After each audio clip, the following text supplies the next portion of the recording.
What's up, Warriors fans, and welcome to Warriors Latest. As always, I am your host, Max Arizin. Don't forget to like, subscribe, and hit that notification bell if you enjoy the show today, as I do post new Warriors videos daily. Now, coming out of the NBA, we got easily the most interesting story of at least the last 2 months, and that's Fred VanVleet tearing his ACL. Now, while I'll never cheer on an opposing player's injury because it's just not right and it's just bad karma.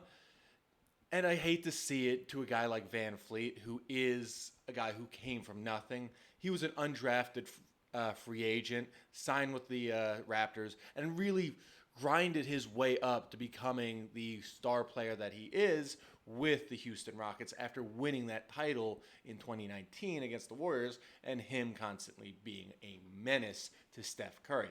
And I just don't like it because that's just a guy you don't want to see happen. That's a guy who really worked hard and came up, and it's bad karma, and I don't like it. Now, on the other side, the Warriors can take advantage of this.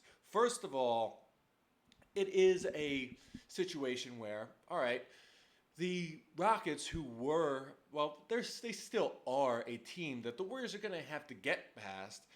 There are a lot of question marks on where they are going forward. Because you look at this team, they have every single thing you could ever want for a young team going into its dynasty era, which the Rockets are. They just got Kevin Durant specifically to go chase a title. And seeing Van Fleet go down completely changes the playbook because he is the guy that you want leading, being your court general and leading the offense. And now, what do the Rockets have?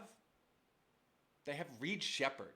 And are you going to really, is Ime Udoka really going to give the keys to a young guy like Reed Sheppard, who was drafted third overall?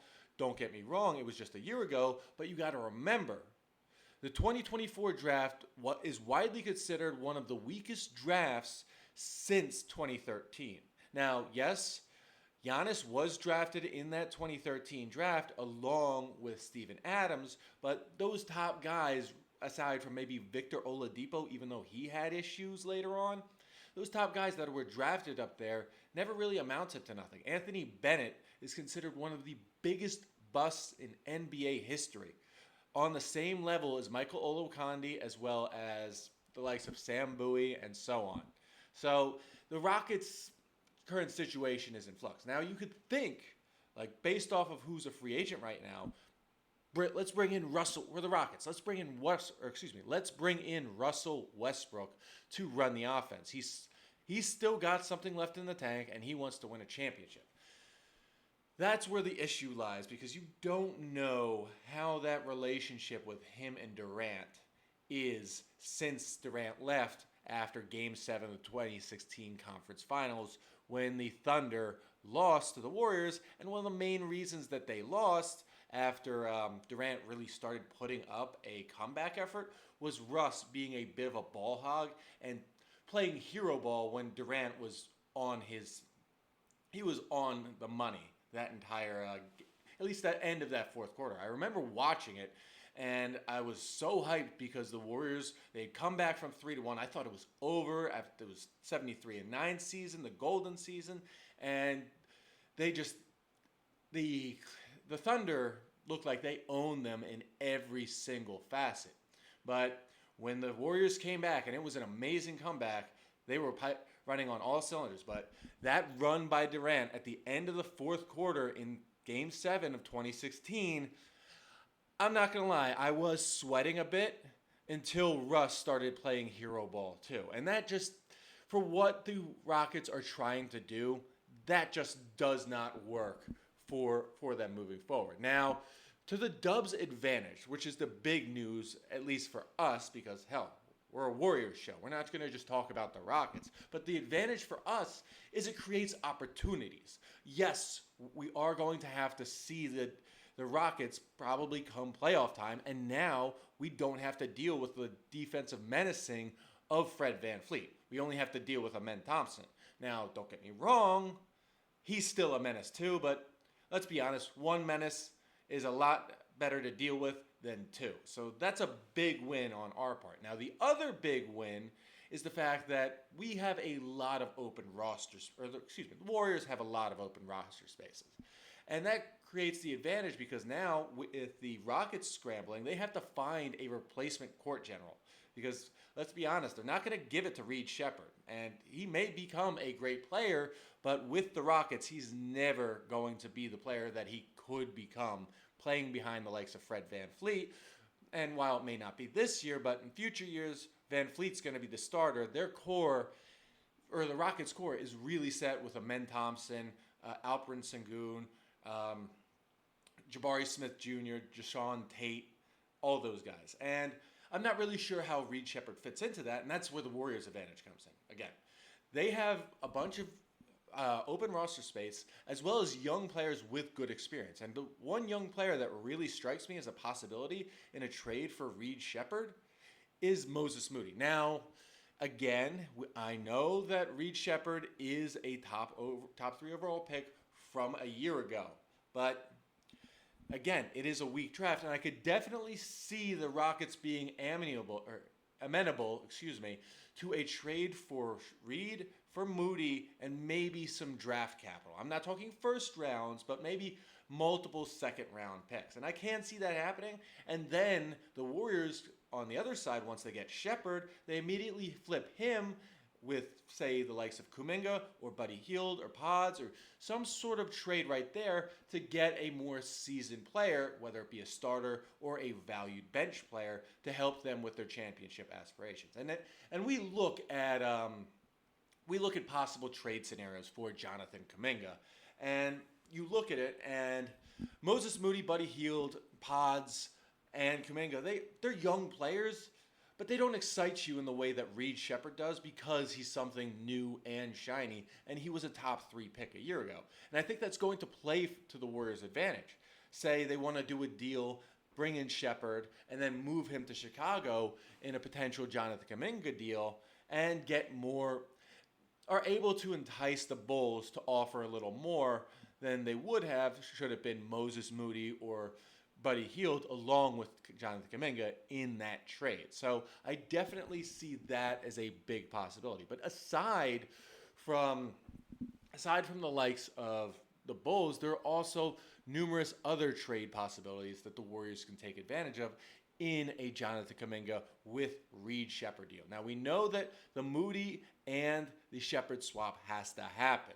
So that is where the Warriors have that advantage. And from the Rockets' perspective, you would say, it's like, why am I giving up a young player for a more seasoned vet who's basically a bench player?